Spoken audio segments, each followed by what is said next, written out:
రెండు రాష్ట్రాల్లోనూ వైఎస్ షర్మిల పేరు మారుమోగుతోంది. ఈ సందర్భంగా వైఎస్ షర్మిల ప్రస్థానం గురించి తెలుసుకుందాం. షర్మిల వ్యక్తిగత జీవితానికి వస్తే 1973 డిసెంబర్ 17న కడప జిల్లా పులివెందుల్లో గ్రామంలో జన్మించారు. షర్మిల పూర్తి పేరు వైఎస్ షర్మిలారెడ్డి. ఈమె తల్లిదండ్రులు దివంగత నేత మాజీ ముఖ్యమంత్రి వైఎస్ రాజశేఖర రెడ్డి, వైఎస్ విజయమ్మ. ఆమె సోదరుడు ఆంధ్రప్రదేశ్ ముఖ్యమంత్రి వైఎస్ జగన్మోహన్ రెడ్డి. షర్మిల యువజన కాంగ్రెస్ రైతు సంక్షేమ పార్టీ కన్వీనర్ గా బాధ్యతలు నిర్వహిస్తున్నారు. ఈమె తల్లి వైఎస్ విజయమ్మ గారు వైకాపా పార్టీ గౌరవాధ్యక్షురాలు. షర్మిల భర్త పేరు అనిల్ కుమార్. ఈయనని బ్రదర్ అనిల్ అని పిలుస్తారు. వీరికి ఇద్దరు పిల్లలు, అబ్బాయి రాజా, అమ్మాయి అంజలి. షర్మిలకు అనిల్ తో రెండవ వివాహం జరిగింది. మొదటి వివాహం మేనమామ ప్రతాప్ రెడ్డితో జరిగింది. కానీ ఆయన చనిపోవడంతో అనిల్ ను రెండో వివాహం చేసుకుంది. షర్మిల రాజకీయ జీవితానికి వస్తే తన అన్న వైఎస్ జగన్మోహన్ రెడ్డి స్థాపించిన వైఎస్ఆర్ కాంగ్రెస్ పార్టీలో తన తల్లి విజయమ్మతో కలిసి జూన్ 12, 2012 ఉప ఎన్నికల్లో పార్టీ తరపున నిలబడి అభ్యర్థుల గెలుపు కోసం ప్రచారం నిర్వహిస్తూ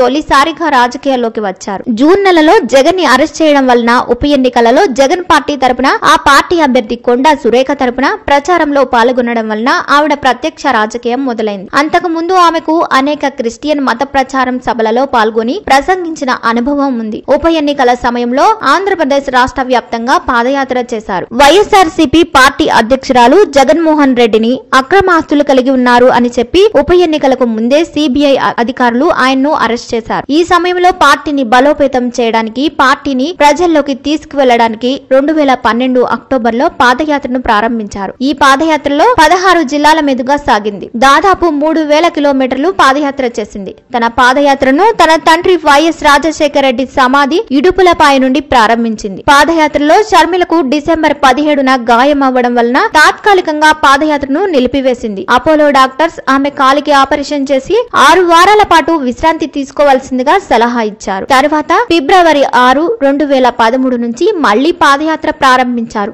ఈ పాదయాత్ర ఇచ్చాపురం వరకు కొనసాగి ఆగస్టు 4వ తేదీన ముగిసింది. 9 నెలలకు పైగా కొనసాగిన ఈ పాదయాత్ర 14 జిల్లాలు, 116 నియోజకవర్గాల మీదుగా జరిగింది. ఇందులో 9 కార్పొరేషన్లు, 45 మున్సిపాలిటీలు, 195 మండలాలు, 2250 గ్రామాలు తాకుతూ సాగింది. మొత్తం యాత్రలో 190 గ్రామాలలో రచ్చబండను నిర్వహించడం జరిగింది. 152 స్థానాలలో భారీగా జరిగిన జనసభలో ప్రసంగించడం జరిగింది. ఈ పాదయాత్రలో దాదాపు 1 కోటి మందికి పైగా జనాలను షర్మిల ప్రత్యక్షంగా కలిశారు. షర్మిల పాదయాత్ర జరిపిన జిల్లాల విషయానికి వస్తే వైఎస్ఆర్ కడప, అనంతపురం, కర్నూలు, మహబూబ్ నగర్, రంగారెడ్డి, నల్గొండ, గుంటూరు, కృష్ణా, ఖమ్మం, పశ్చిమ గోదావరి, తూర్పు గోదావరి, విశాఖపట్నం, విజయనగరం, శ్రీకాకుళం జిల్లాలు ఉన్నాయి. మొత్తం పాదయాత్ర జరిపిన దూరం 3112 కిలోమీటర్లు. ప్రపంచంలో మొట్టమొదటిసారిగా ఇంత దూరం పాదయాత్ర జరిపిన మొట్టమొదటి మహిళ షర్మిల కావడం విశేషం. గతంలో దివంగత నేత వైఎస్ రాజశేఖర రెడ్డి గారు ప్రతిపక్ష నేతగా ఉన్నప్పుడు చేవెళ్లలో పాదయాత్ర చేపట్టి 1473 కిలోమీటర్లు